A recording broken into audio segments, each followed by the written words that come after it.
জুৰিয়ে স্বাগতম জনাইছো মোৰ চেনেল মুক্ত কণ্ঠলৈ। কি খবৰ আপোনালোক ভালে আছেনে? আৰু মই বৰ্তমান ভালে আছো। বহুত দিন যেহেতু এটা ইন্টাৰভিউ ভিডিও আপোনালোকলৈ আগবঢ়োৱা নাই, সেয়েহে আজি মই লৈ আহিছো এটা ইন্টাৰভিউ ভিডিও। আৰু মোৰ আজিৰ অতিথিনো কোন হেয়া জানিবলৈ আপোনালোকে সম্পূৰ্ণ ভিডিওটো চাব লাগিব। আৰু সম্পূৰ্ণ ভিডিওটো চোৱাৰ পিছত যদি মোৰ ভিডিওটো ভাল লাগে এটা লাইক কৰিব, শ্বেয়াৰ কৰিব আৰু লগতে যদি আপোনালোক মোৰ চেনেলৰ নতুন ভিউৱাৰ্ছ হয় তেতিয়াহলে মোৰ চেনেলটো সাবস্ক্ৰাইব কৰি দিব আৰু লগতে কাষতে থকা বেল আইকনটো অল কৰি দিব যাতে আহিবলগীয়া ভিডিও নটিফিকেশনবোৰ আপোনালোকে পাই থাকে। তেন্তে বেছি কথা নাপাতো, আজি ভিডিওটো আৰম্ভ কৰো। ভিডিওটো আৰম্ভ কৰাৰ আগত এটা কথা অকল ক'ব বিচাৰিছো, এগৰাকী গৃহিণীয়ে অকল পাকঘৰতে সময় অতিবাহিত কৰিব নালাগে আচলতে। যেহেতু প্ৰত্যেকৰে নিজা নিজা এটা প্ৰতিভা থাকে, সেই প্ৰতিভাবোৰ আমি সকলোৱে বিকাশ কৰাৰ চেষ্টা কৰিব লাগে। আৰু তেনেকুৱা এগৰাকী মহিলাই আজি মোৰ লগত উপস্থিত আছে। হয়, আজি মোৰ লগত উপস্থিত আছে আপোনালোক সকলোৰে পৰিচিত ৰেঙনি চেনেলত সম্প্ৰচাৰিত হোৱা ৰেঙনি গৃহিণী সুপাৰষ্টাৰ সিজন 2ৰ এইবাৰৰ বিজয়ী শান্তা শৰ্মা। হয়, শান্তাবাৰ লগতে মই আজি বহুতো কথা পাতিম আৰু শান্তাবাই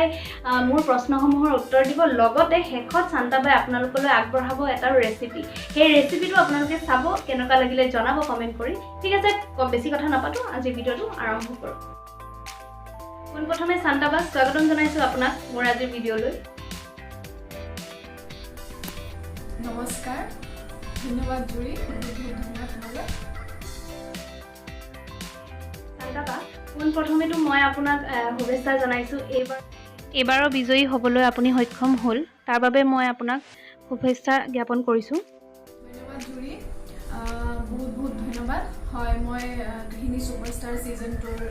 এইবাৰৰ সিজন 2ৰ মই বিজয়ী হ'বলৈ সক্ষম হৈছোঁ। ইয়াৰ হ'লো বহুত বহুত ধন্যবাদ। তাৰ পিছতে মই আপোনাৰ পৰা জানিব বিচাৰিম শান্তাবা, আপোনাৰ ঘৰ ক'ত আৰু আপোনাৰ ঘৰত কোন কোন আছে? মোৰ ঘৰ জাগিৰোডৰ আমলিঘাটত হয়। তাতে মোৰ শাহু আছে, দুগৰাকী জা আছে, দাদা আছে আৰু ভতিজা ভতিজী আছে 4জন। আৰু লগত মই আৰু মোৰ হাজবেণ্ড, আমি নগাঁৱত থাকোঁ, চাকৰি সূত্ৰে নগাঁৱত থাকোঁ। আৰু মোৰ মাৰ ঘৰ তেজপুৰ। শান্তাবা, আপুনি ইমান ধুনীয়া ৰান্ধিব জানে, সেয়েহে মই জানিব বিচাৰিছোঁ আপুনি ক'ৰবাত ট্ৰেইনিং লৈছিল নেকি ৰন্ধন প্ৰক্ৰিয়াৰ ওপৰত? নাই, মই ক'তো তেনেকৈ ৰন্ধন প্ৰক্ৰিয়া বা প্ৰণালীত মই ট্ৰেইনিং লোৱা নাই। লোৱাৰ ইচ্ছা আছে। যিখিনি শিকিছোঁ মই ঘৰৰ পৰাই, ঘৰৰ মানুহখিনিৰ ছাপৰ্টতে মই শিকিছোঁ। টিভিৰ কিছুমান প্ৰগ্ৰাম মই ফ'ল' কৰোঁ, যেনেকৈ লিভিং ফুডছৰ চেনেলবোৰ মই ফ'ল' কৰোঁ। ইউটিউবত মই সকলোবিলাক মই ইউটিউবত চাওঁ বা ফ'ল' কৰোঁ বুলি নকওঁ। মই কিতাপ পঢ়োঁ, মই ৰন্ধন প্ৰণালীৰ কিছুমান কিতাপ পঢ়োঁ।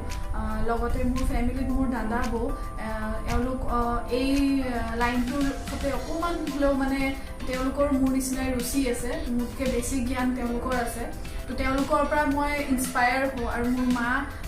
বহুত ভাল ৰান্ধনী এগৰাকী আছিলে। হয়তো সকলোৰে মায়ে ৰান্ধনী ভাল বনায়, কিন্তু মোৰ মায়ে সঁচাকৈ ভাল বনাইছিলে। আৰু সেই বস্তুখিনি মানে মই হেৰুৱাই নিব বিচৰা নাছিলোঁ। আৰু কিবা এটা এই লাইনতে কৰাৰ খুবেই হেঁপাহ আছিলে। পঢ়া শুনা কৰিছোঁ যদিও চাকৰিত ইমান মোৰ মন নবহিল, সেয়েহে মই এই লাইনটোতে আগবাঢ়িম বুলিয়ে ভাবিছোঁ। সঁচাকৈ আপুনি নিশিকাকৈ ইমান ধুনীয়াকৈ আপুনি ৰান্ধিব জানে, দেখিলোঁ আমি সকলোৱে ৰেঙনি চেনেলত আচলতে। ঠিক আছে, ইয়াৰ পিছতে মই আপোনাক সুধিব বিচাৰিছোঁ, আচলতে আপুনি অডিশ্যন দিয়াৰ পিছতহে তাত চিলেক্ট হৈছিল নহয় জানো? প্ৰথমটো অডিশ্যন দিলে, তাৰপিছত ধৰক আপোনালোকৰ আকৌ মেগা অডিশ্যন হ'ল, তাৰপিছত আপুনি চিলেক্ট হৈ আপুনি উইনাৰ হ'বলৈ সক্ষম হ'ল। আৰু সেই সম্পূৰ্ণ যাত্ৰাটো কিমান কঠিন আছিল বাৰু, সেই বিষয়ে মই অলপ আপোনাৰ পৰা জানিব বিচাৰিছোঁ। হয় জুলি, পোনপ্ৰথমে মই এই প্ৰশ্নটোৰ উত্তৰ দিয়াৰ আগতে ৰেঙনি চেনেলক মোৰ ধন্যবাদ জ্ঞাপন কৰিব লাগিব, কিয়নো অসমৰ প্ৰথমটো চেনেল যোনে আমাৰ গৃহিণীসকলক ওলাই অহাত সহায় কৰিছে। তেওঁলোকে এটা মঞ্চ দিছে, যাৰ বাবে আমি সদায় ঘৰতে ৰান্ধি থকা গৃহিণীসকল এনেদৰে এটা মঞ্চ পাইছোঁ, সমাজৰ আগত ওলাই আহিব পাৰিছোঁ, নিজৰ এটা পৰিচয় দাঙি ধৰিব পাৰিছোঁ। তাৰ বাবে তেওঁলোকক অশেষ ধন্যবাদ। সকলো ৰেঙনিৰ যিমান কৰ্মকৰ্তা আছিলে, পৰিচালকসকল, আমাৰ জাজ চেফ অতুল হকৰ, চেফ অন্তৰা বৰুৱা, মই সকলোকে মোৰ হৃদয়ৰ পৰা ধন্যবাদ জ্ঞাপন কৰিছোঁ। এনেকুৱা এটা যেতিয়া মই শুনিছিলোঁ যে এনেকুৱা ধৰণৰ কিবা টিভি প্ৰগ্ৰাম মই যোৱা বছৰো আহিছিলোঁ ছিজন 1ত তেতিয়া আচলতে মই গম পোৱা নাছিলোঁ যে কিবা চেনেলৰ কুকিং প্ৰগ্ৰাম হয় কিবা মই শুনিছিলোঁ যে কিবা চেনেলৰ কিবা এটা কুকিং কম্পিটিশ্যন হৈ আছে ঘৰত বনোৱা বস্তু নি পেলাই জইন কৰিব পাৰে মই ভালকৈ প্ৰস্তুত নাছিলোঁ তথাপি মোৰ এটা ইচ্ছা আছিলে প্ৰথম মই কিবা এটা জইন কৰিম তেতিয়া মই গৈছিলোঁ মোৰ নিজৰ কিবা এটা বনাই লৈ গৈছিলোঁ তেতিয়া প্ৰথমবাৰত মোৰ এনেকুৱা লাগিছিল যে হয়তো মই অপ্ৰস্তুত কাৰণ মোতকৈ আৰু বহুত জানাসকল অভিজ্ঞসকল আছে ইয়াতে তথাপিও মই এটা ৰাউণ্ড কৰি পেলাই মই মেগা ৰাউণ্ডত যাবলৈ সক্ষম হৈছিলোঁ কিন্তু মেগা ৰাউণ্ডৰ সৰু ভুল এটাৰ কাৰণে মই আউট হৈ আহিবলগীয়া হ'ল সেই দিনাখনৰ পৰা ৰাতি যেতিয়া মই আউট হৈছিলোঁ মনত বহুত দুখ পাইছিলোঁ আৰু নিজৰ ওপৰতো অকণমান খঙো উঠিছিলে আৰু এটা হেৰি হৈছিলে যে মানে এটা লাইন মই সদায় ইনস্পায়াৰ হৈছিলোঁ সেই লাইনটোৰ পৰা যে ফেইলিয়াৰ ইজ দ্য কি টু ছাকচেছ মানুহ ফেইল হৈছোঁ বুলি আচলতে সদায় হতাশ হৈ পৰিব নালাগে কোনখিনিতে ভুল হৈছে ক'ত ভুল হৈছে আমি সেইটোকে নিজৰ চিৰি হিচাপে লৈ জখলা হিচাপে লৈ থিয় দিব লাগে তো মই তেতিয়াৰ পৰা ভাবিছিলোঁ নাই মই অহা বছৰ যদি এনেকুৱা আকৌ প্ৰগ্ৰাম হয় মই জইন কৰিমে লগত মোৰ আৰু যোনকেইগৰাকী মোৰ বান্ধৱী আছে বা মই সকলোকে ক'ম যে জইন কৰক যাৰ ইচ্ছা আছে এই লাইনটোৰ প্ৰতি তেতিয়া আহিল তেনেকৈ সুযোগ পালোঁ আকৌ মই জইন কৰিলোঁ অডিশ্যনত গ'লোঁ এইবাৰ যেতিয়া মই অডিশ্যনত গৈছোঁ মই তেতিয়া ভাবিছিলোঁ যে মই এনেকুৱা ধৰণৰ বস্তু লৈ যাব লাগিব যাতে মই কেতিয়াও মই ৰিজেক্ট হ'ব নোৱাৰোঁ বা মই চেষ্টা কৰিছিলোঁ যাতে মই ৰিজেক্ট হৈ আকৌ পুনৰ ঘৰলৈ উভতি নাহোঁ এইবাৰ মই মনত জোৰ বান্ধিছিলোঁ যে মই উইনাৰ হৈয়ে আহিম উইনাৰ হ'ব নোৱাৰিলেও এটলিষ্ট টপ 3লৈকে মোৰ যোৱাৰ হেঁপাহ এটা আছিলে তো সেই হেঁপাহটোত মোৰ হাজবেণ্ডে মোক বহুত ছাপোৰ্ট কৰিলে সদায় কিবা কিবি বনাওঁ দেখাওঁ তেওঁকে টেষ্ট কৰাওঁ ভাল হওক বেয়া হওক তেওঁৱে টেষ্ট কৰে তাৰপিছত কয়ো ফিডবেকখিনিও দিয়ে তাৰপিছত তেনেদৰে অডিশ্যন দিলোঁ অডিশ্যনত মই অডিশ্যন ক্লিয়াৰ কৰিলোঁ মেগা অডিশ্যন দিলোঁ তাতো মই ক্লিয়াৰ কৰিলোঁ তাৰপিছত অসমৰ বিভিন্ন ঠাইৰ পৰা অহা গৃহিণীসকলক লগ পালোঁ তেওঁলোকৰ লগত ইমান ধুনীয়া এটা বন্ধুত্ব গঢ়ি উঠিছে প্ৰত্যেকগৰাকীৰ লগত পৰাই মই কিবা নে কিবা এটা শিকিছোঁ অকল ৰন্ধন বুলিয়ে নহয় বিভিন্ন দিশত শিকিব পাৰিছোঁ বাহিৰৰ সমাজখন কেনেকুৱা হয় মই দেখিবলৈ পালোঁ আৰু কঠিন হয় বহুত কঠিন হয় এটা সময়ত এনেকুৱা হৈছিলে এনেকুৱা লাগে যেন কিয় আহিলোঁ মই এৰি গুচি যাওঁ নেকি আকৌ মোৰ সেই লাষ্ট মেগা অডিশ্যনত আউট হোৱা কথাখিনি মনত আহে তেতিয়া ভাবোঁ নাই মই এইবাৰতো মই জিকিবলৈ আহিছোঁ ইমান সাহস লৈ আহিছোঁ মই হাৰ মানিব নোৱাৰোঁ সেই তেনেদৰে এটা পৰ্যায় পাৰ কৰি গৈছিলোঁ আৰু লাষ্টত গৈ পেলাই টপ 3ত উপনীত হৈছিলোঁগৈ আৰু তাৰপিছত মই বিজয়ী হ'বলৈ সক্ষম হ'লোঁ এটাই কথা ক'ব বিচাৰোঁ হাৰিছোঁ বুলি কেতিয়াও মনত দুখ নানিব হয় দুখ হয় মোৰো হৈছিলে কিন্তু সেই দুখটোকে আপুনি উন্নতিৰ জখলা হিচাপে লৈ পেলাই আগবাঢ়ক নিশ্চয় আপুনি সফলতা লাভ কৰিব ইমান ধুনীয়া এটা প্লেটফৰ্ম দিছে ৰেঙনি চেনেলে আমাৰ গৃহিণীসকলক আগবাঢ়ি যাবৰ বাবে সঁচাকৈ খুব ভাল লাগে আচলতে দেখি এই প্ৰতিযোগিতাটো আৰু আপুনিতো ইমান মাহ এটা ৰিয়েলিটি শ্ব'ত থাকিলে তাৰ পৰা আপুনি নিশ্চয় বহুতো অভিজ্ঞতা বুটলি আহিলে নহয় জানো আৰু মই জানিব বিচাৰিছোঁ কেনেকুৱা আপোনাৰ অভিজ্ঞতা কেনেকুৱা ইমান মাহ তাত আপুনি এটা ৰিয়েলিটি শ্ব'ত কাম কৰাৰ পিছত আপোনাৰ অভিজ্ঞতা কেনেকুৱা হয় ইমান মাহ এটা ৰিয়েলিটি শ্ব'ত কাম কৰাৰ মই সুযোগ পালোঁ অভিজ্ঞতা বহুত ভাল অভিজ্ঞতা হৈছে জীৱনত পাহৰিব নোৱাৰোঁ এনেকুৱা ধৰণৰ অভিজ্ঞতা হৈছে আচলতে আমি টিভিত যেনেদৰে দেখোঁ এটা এপিছ'ড চাওঁ আৰু আমি এনজয় কৰোঁ তাৰপিছত আন এটা এপিছ'ডৰ বাবে আমি অপেক্ষা কৰোঁ টিভিত দেখাৰ দৰে বহুত বস্তু নহয় যিমান সহজতে আমি টিভিত দেখিবলৈ পাওঁ সিমানেই কঠিন হয় এটা ৰিয়েলিটি শ্ব'ৰ শ্বুটিং কৰাটো কিয়নো আমিতো কণ্টেষ্টেণ্ট আছিলোঁ আমি যেতিয়া শ্বুট হৈ নাথাকে আমি বহি থাকোঁ আমাৰ মেকআপ হয় আমি বহি থাকোঁ বা জিৰণি লওঁ কিন্তু বাকী যিমানখিনি ক্ৰিউ মেম্বাৰ থাকে যোনকেইগৰাকী এই শ্ব'টোৰ লগত জড়িত বেক কেমেৰা থাকে ডাইৰেক্টৰ হ'ল এছিষ্টেণ্ট ডাইৰেক্টৰ হ'ল তেওঁলোকৰ বহুত পৰিশ্ৰম হয় কিয়নো তেওঁলোকে গোটেইখিনি পৰিকল্পনা হিচাপত তেওঁলোকে আগবাঢ়িব লাগে তো ভাবিব নোৱাৰা কষ্ট সন্মুখীন হ'বলগীয়া হয় কেতিয়াবা লাইট গুচি যায় কেতিয়াবা বেলেগ বিভিন্ন ধৰণৰ বিসংগতিয়ে দেখা দিয়ে তথাপিও তেওঁলোকে হাৰ নামানে আৰু শ্ব'টো কেনেকৈ ভাল হয় তাৰ প্ৰতি লক্ষ্য ৰাখি তেওঁলোকে আমাক কোনো অসুবিধা নিদিয়াকৈ তেওঁলোকে আগবঢ়াই নিয়ে শ্ব'টো বহুত ভাল অভিজ্ঞতা কেতিয়াও পাহৰিব নোৱাৰোঁ বহুত সুন্দৰ মুহূৰ্ত কটালোঁ আমি সেই গৃহিণীৰ মঞ্চত সেই কেইদিন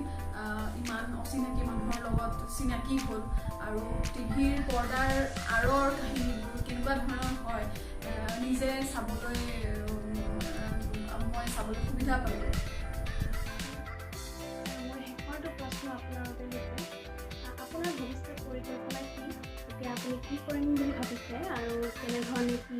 কৰি আগবাঢ়ি যাম বুলি ভাবিছে এইটো ক্ষেত্ৰত সেই বিষয়ে মই অলপ আপোনাৰ পৰা জানিব বিচাৰিছোঁ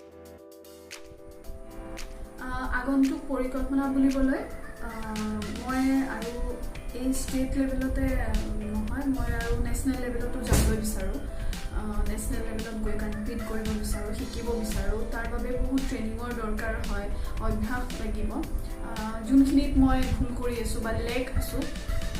সেইখিনি মই শুধৰাব বিচাৰিম আৰু তাৰ বাবে হয়তো অকণমান টাইমো লাগিব এনেকুৱা নহয় যে মই আজি জিকিছোঁ অহা কাইলৈ বা মই নেক্সট ইয়াৰ মাষ্টাৰ চেফত গৈছোঁ তেনেকুৱা নহয় মই নিজে টাইম লৈ মই যেতিয়া ভাবিম যে নাই মই এতিয়া প্ৰস্তুত হৈছোঁ মই তেতিয়া পাৰ্টিচিপেট কৰিম বা কৰিবলৈ সুবিধা পালে কৰিম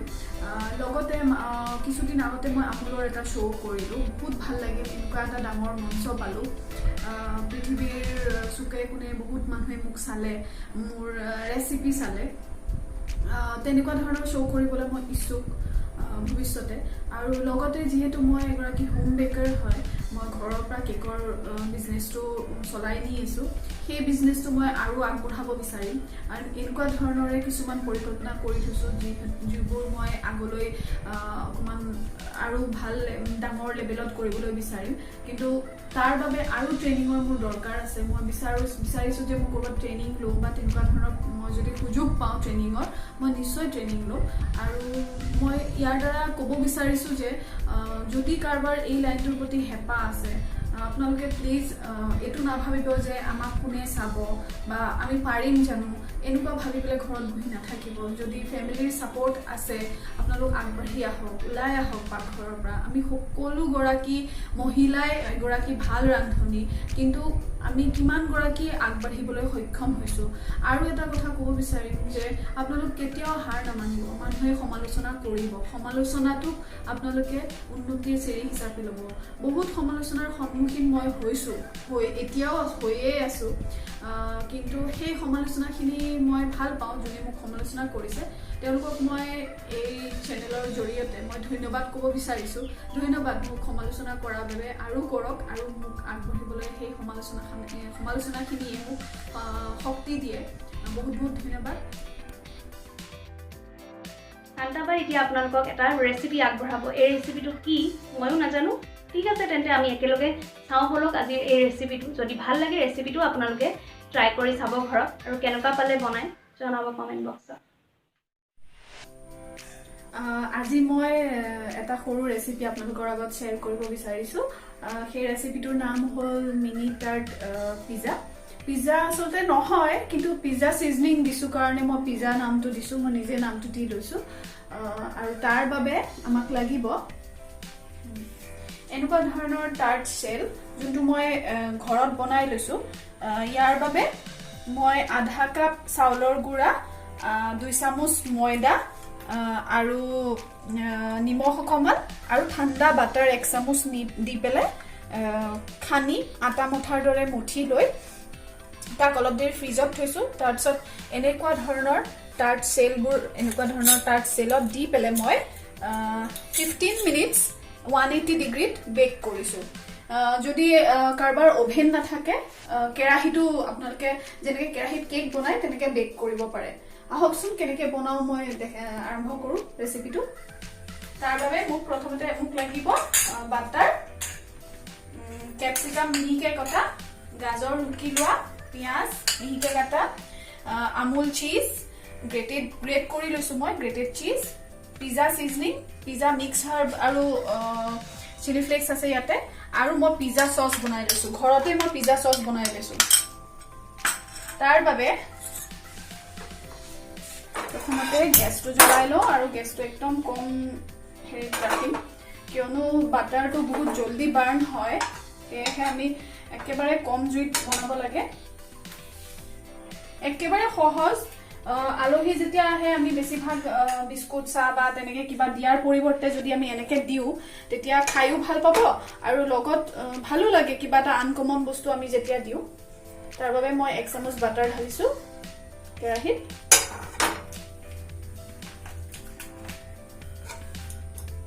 বাটাৰটো মেল্ট হ'ব দিছো বাটাৰটো মেল্ট হৈ আছে এতিয়া মই ইয়াতে গেছটো আৰু কমাই দিম আৰু মই ইয়াতে পিয়াজ দিম কাটি থোৱা পিয়াজ দিম মই একেবাৰে কম বস্তু লৈছো একেবাৰে কম লৈছো আপোনালোকে নিজৰ হিচাপত বস্তুখিনি লৈ ল'ব পাৰিব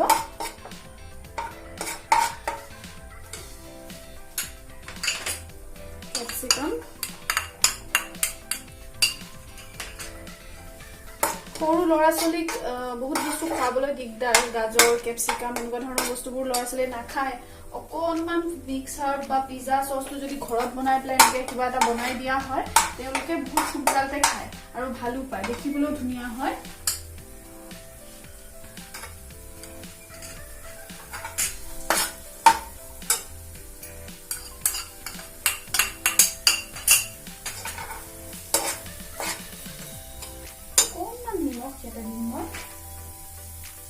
কিয়নো চিজ দিম চিজতো নিমখ আছে আৰু যোনটো মই টাৰ্ট শেল বনাইছো মিনিটাৰ তাতে নিমখ আৰু চেনি মই দুটাই দিছো কম পৰিমাণত আৰু লগতে বাটাৰ দিয়া হৈছে বাটাৰতো নিমখ থাকে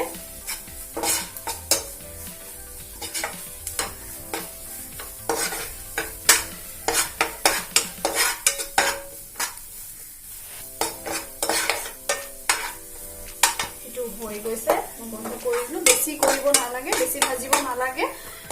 আমি যিকোনো বস্তু পাচলি বেছিকে ভাজিলে তাৰ নিউট্ৰিয়েন্টছ খিনি গুচি যায় সেই কাৰণে মই কমকে ভাজি লৈছো এতিয়া মই সাৰ্ভিং প্লেটখনত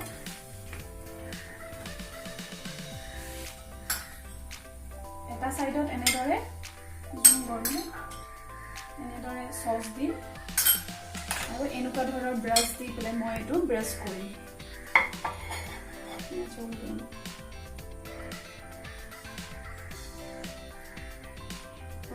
যিকোনো ৰন্ধন হেৰিত আমি যেতিয়া প্লেটিঙৰ ওপৰত গুৰুত্ব দিওঁ তেতিয়া বস্তুটো আৰু ধুনীয়া হৈ পৰে আৰু এনেকুৱা ধৰণৰ কম্পিটিশনত পাৰ্টিসিপেট কৰিবলৈ হলে যাৰ ইচ্ছা আছে এনেকে পাৰ্টিসিপেট কৰাৰ তেওঁলোকক মই ক'ব বিচাৰিছো যে আপোনালোকে প্লেটিঙৰ ওপৰত গুৰুত্ব দিব তেতিয়া বস্তুটো খাবলৈতো টেষ্টি হয়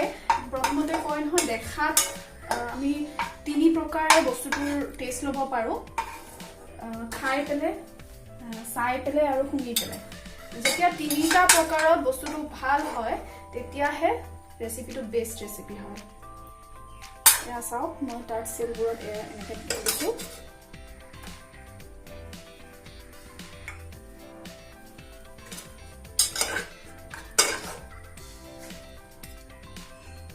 মই একদম সৰু টাৰ্ট শেল বনাইছো মানে 1 বাইট আৰু এটো পাৰ্টি সাৰ্টিটো বনাব পাৰে ঘৰত কিবা পাৰ্টি থাকিলে গুটৰ মিটিং থাকিলে বনাব পাৰে একদম আনকমন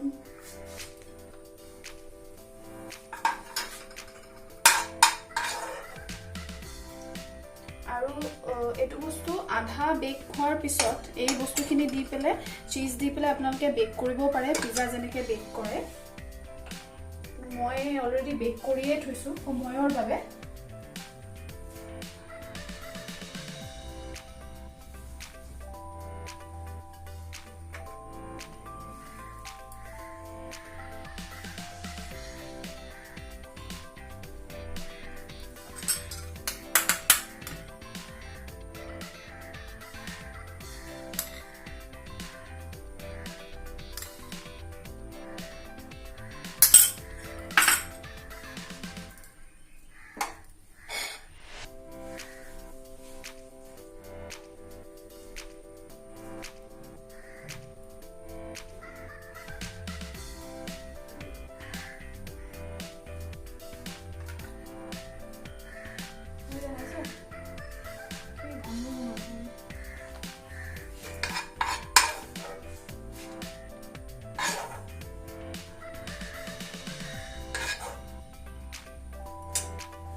এনেকৈ সজাবৰ বাবে সৰু সৰু পুদিনাৰ পাত লৈ আনিছিলোঁ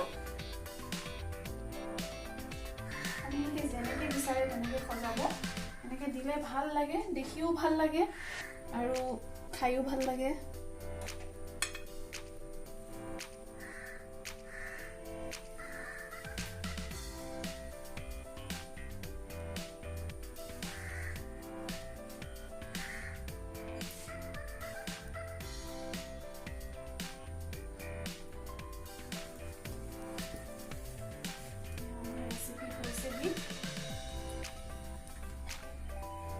এয়া মোৰ মিনি টাৰ্ট পিজ্জা ৰেডি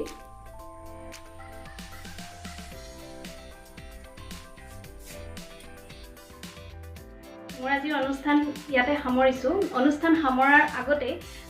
শান্তাবা আপোনাক বহুত বহুত শুভেচ্ছা জনাইছোঁ অনাগত দিনবোৰো আপুনি যাতে এনেধৰণে আগবাঢ়ি যায় আৰু অসমৰ হৈও বাহিৰতো যাতে আপুনি উন্নতিৰ জখলাখন বগাবলৈ সক্ষম হয় তাৰ বাবে আপোনাক শুভেচ্ছা আৰু মৰম যাচিছোঁ আৰু লগতে ইমানখিনি সময় দিলে আপুনি তাৰ বাবে মই অশেষ ধন্যবাদ জ্ঞাপন কৰিছোঁ ধন্যবাদ জুৰি তুমি মোক এই তোমাৰ চেনেললৈ আমন্ত্ৰণ কৰি আনিলা মোৰ মনৰ কথাবোৰ তুমি মোক সুধিলা আৰু মই ক'লোঁ তোমাৰ চেনেলটো আৰু আগবাঢ়ক আৰু ছাবস্ক্ৰাইবাৰ বাঢ়ক ভাল হওক তোমাৰ ভৱিষ্যত কামনা কৰিম তেন্তে ভিউৱাৰ্ছ মোৰ আজিৰ অনুষ্ঠানটো ইয়াতে সামৰিছোঁ ভিডিঅ'টো চাই কেনে লাগিলে আপোনালোকে কমেণ্ট বক্সত কমেণ্ট কৰি জনাব যদি ভাল লাগে এটা লাইক কৰিব শ্বেয়াৰ কৰিব আৰু লগতে মোৰ চেনেলটো ছাবস্ক্ৰাইব কৰি দিব যদি আপোনালোক মোৰ চেনেলৰ নতুন ভিউৱাৰ্ছ হয় তেন্তে আজিৰ অনুষ্ঠানটো ইয়াতে সামৰিছোঁ নমস্কাৰ